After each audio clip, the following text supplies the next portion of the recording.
नमस्कार साथियों, मैं आपका अपना आर.एस. कुमावत और आज हम पढ़ रहे हैं भील आंदोलन है जो उनमें मोतीलाल तेजावत का योगदान। देखिए प्रिय साथियों, जो मोतीलाल तेजावत है उनका जन्म कोलियारी गांव और उदयपुर में हुआ था।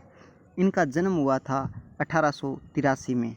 प्रिय साथियों, अगर आपने हमारा पीछे जो इससे पहले वीडियो अपलोड किया है जो गोविंदगिरी से संबंधित था, अगर आपने वो देखा हो तो आपके मन में एक विचार आया होगा कि 1383 अपन वहाँ भी पढ़ गए हैं, तो वहाँ क्या बात थी आप सोचिए ज़रा। वहाँ पर हमने 1883 पढ़ा था, उसके बारे में ये पढ़ा था कि 1883 में गोविंद गुरु ने संप सभा की स्थापना भी की थी। चलिए मोतीलाल तेजावत के बारे में जिक्र करते हैं। तो जो मोतीलाल तेजावत है उनका जन्म हुआ था वो ओसवाल परिवार में हुआ था, यानी कि जैन परिवार से ये संबंधित थे। तो इन्होंने क्या किया कि ये जाडोल जो ठिकाना है उदयपुर रियासत का था, उसमें एक कामदार पद पर थे। कामदार पद पर अपना कार्य कर रहे थे, लेकिन इसी पद पर इन्होंने कार्य करते हुए देखा कि भीलों पर बहुत अत्याचार हो रहे हैं।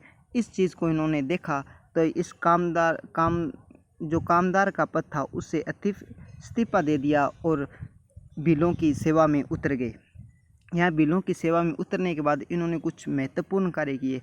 तो इन्होंने बोमट भील आंदोलन चलाया जो कि जाडोल एवं फालसिया क्षेत्र में चलाया था और ये 1921 से 24 के बीच में चलाया था।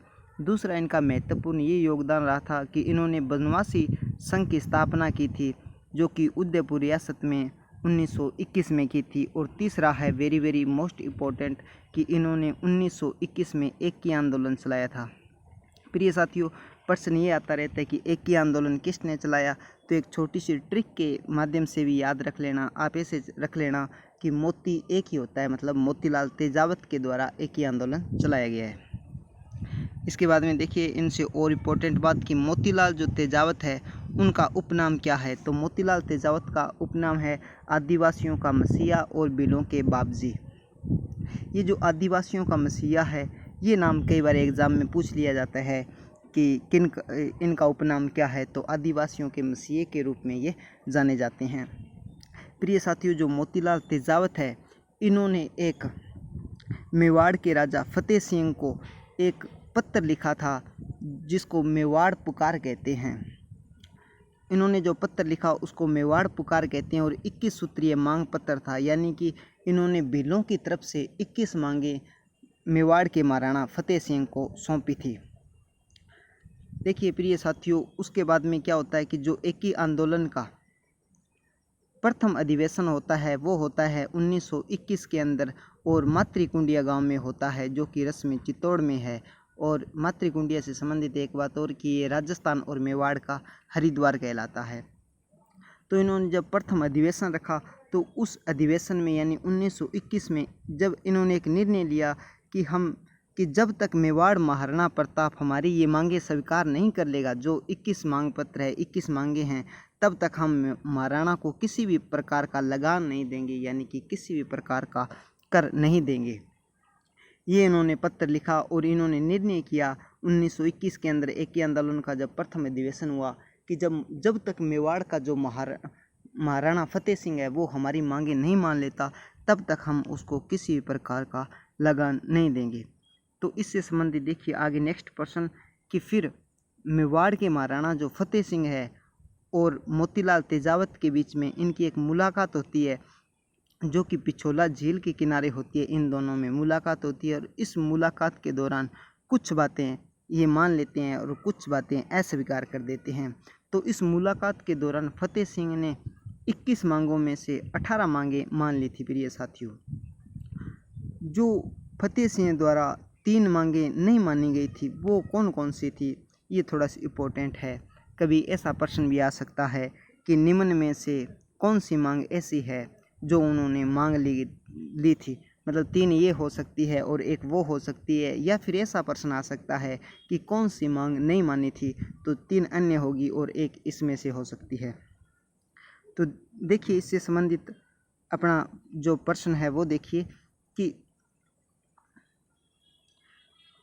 जो अस्वीकार कर ली गई थी वो मांगे देखिए कि बेगार प्रथा का अंत, यानी कि ये मांग अस्वीकार कर दी, नहीं मानी जो पत्र में ये लिखा था कि जो बेगार प्रथा है उसका अंत किया जाए, लेकिन ऐसा मानने से फतेह सिंह ने इनकार कर दिया था। दूसरा था कि जंगली सूअरों को मारने से प्रतिबंध हटाया जाए, कि जो जंगली सूअर थे वो किसानों की फसलें खराब कर देते थे और उनको मार नहीं सकते थे, प्रतिबंध लगा हुआ था। तो उसके लिए यह कहा गया कि इनको मारने से प्रतिबंध हटाने के लिए निवेदन किया गया, लेकिन ये मांग भी अस्वीकार कर दी गई। तीसरा था कि वनों का अधिकाधिक प्रयोग न किया जाए, जो भी राज कार्य होता था उसके लिए मतलब कि वन न काटे जाएं, लेकिन ये भी मांग उन्होंने अस्वीकार कर दी थी।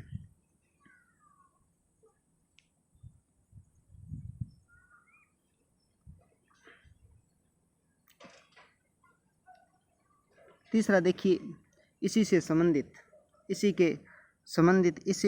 चल रहा है कि आगे है नीमड़ा कांड। इस समय एक नीमड़ा कांड हुआ था जो कि गुजरात राज्य में हुआ था। जो नीमड़ा कांड है वो है 7 मार्च 1922। 7 मार्च 1922 को नीमड़ा कांड हुआ था प्रिय साथियों। नीमड़ा में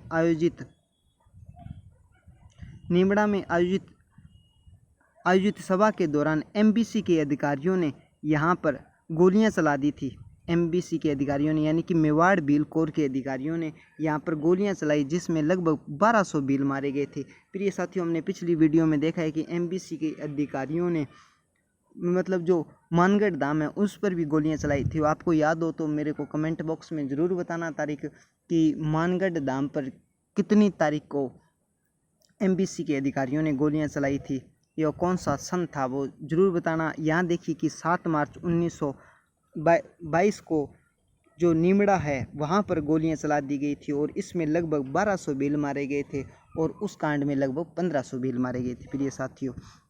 अब देखिए कि इम्पोर्टेंट प्रश्न ये मानता है कि जो नीमड़ा हत्याकांड है, इस हत्याकांड को राजस्थान का दूसरा जलियांवाला बाग हत्याकांड कहा जाता है और जो मानगढ़ है उसको राजस्थान का जलियांवाला बाग हत्याकांड कहा जाता है और जो नीमड़ा है इसको दूसरा जलियांवाला बाग हत्याकांड कहा जाता है।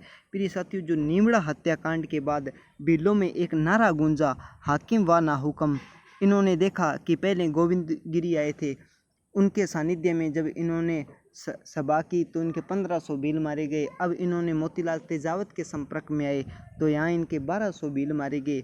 कुल मिलाकर इन्होंने ये भीलों की दशा देखते हुए इन्होंने एक नारा दिया, हाकिम व ना हुक्म। इसका मतलब है कि ना हमें राजा चाहिए ना हमें आदेश चाहिए, हमें बस हमारे हालातों पर छोड़ दो। इनके कहने का मतलब ये था कि ये जो पढ़े लिखे लोग हैं ये आते हैं बहकाते हैं और हमारे जो साथी हैं भाई हैं वो मारे जाते हैं। इसलिए इन्होंने ये नारा दे दिया कि हाकिम व ना हुक्म, कि ना हमें राजा चाहिए और ना हमें कोई हुक्म चाहिए, बस हमें हमारे हालातों पर छोड़ दो।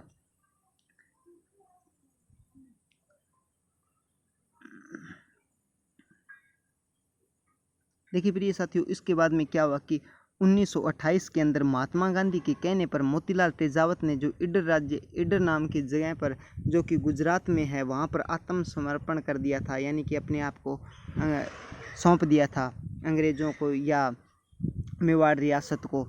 तो उसके बाद में क्या हुआ कि 1929 में मेवाड़ की एक सभा थी जो थी महाइंद्रजाल सभा या महाइंद्राज सभा ने मोतीलाल तेजावत को दोषी मानकर क्रमशः इन्हें 2 जेलों में रखा। पहले इन्हें को चित्तौड़गढ़ जेल में रखा और फिर उदयपुर जेल में बंद कर दिया था। लेकिन 1936 में गांधी जी के सहयोगी माणिक्यलाल कोठारी के प्रयासों से, ये नाम आप याद रखिएगा कि माणिक्यलाल कोठारी, इनके प्रयासों से तेजावत को उदयपुर जेल से रिहा कर दिया गया, यानी कि उदयपुर जेल से इनको बाहर निकाल दिया गया। अब देखिए 3% बेहद अपने ने ये जो भील आंदोलन पढ़े हैं उन्होंने उसमें अपनों ने मोतीलाल तेजावत और गोविंदगिरी के बारे में पढ़ा है। तो इसी से संबंधित देखिए 3 तरीके के प्रश्न आ सकते हैं बेहद ही इम्पोर्टेंट। इनको आप जरा गौर से देखिए थोड़ा कि प्रश्न फर्स्ट क्या आ सकता है कि भील आंदोलन किसने चलाया, भील आंदोलन कब तक चला, यानी कब से कब तक चला। तो ये देखिए 1883 से लेकर 1922 तक भील आंदोलन मुख्य रूप से चला है। यानी कि जो नीमड़ा कांड था वो 7 मार्च 1922 को हुआ था, तो वहाँ से आंदोलन ख़त्म हो गया था। और जब इन्होंने संप सभा की स्थापना की थी 1883 से, तो वहाँ से लेकर यानी संप सभा की स्थापना से लेकर और निमड़ा कांड तक भील आंदोलन चला था। लेकिन भील आंदोलन के प्रणेता कौन थे? तो भील आंदोलन के जो प्रणेता है जिन्होंने शुरुआत की थी वो है गोविंद गिरी। और भीलों में जन जागृति का कार्य किसने किया? ये अपनों सर्वप्रथम इससे पहली वीडियो में ये बात की थी, ये पहली लाइन में अपना प्रश्न था। तो भीलों में जो जन जागृति का कार्य है वो स्वामी दयानंद सरस्वती ने किया था और भील आंदोलन के जो प्रणेता है वो गोविंद गिरी है। प्रिय साथियों, इसी के साथ अपना ये भीलों से संबंधित मैटर जो समाप्त होता है। इसे नेक्स्ट वीडियो में हम मीणा आंदोलन पर बात करेंगे। तब तक के लिए जय हिंद, जय भारत। मिलते हैं इसे नेक्स्ट वीडियो में।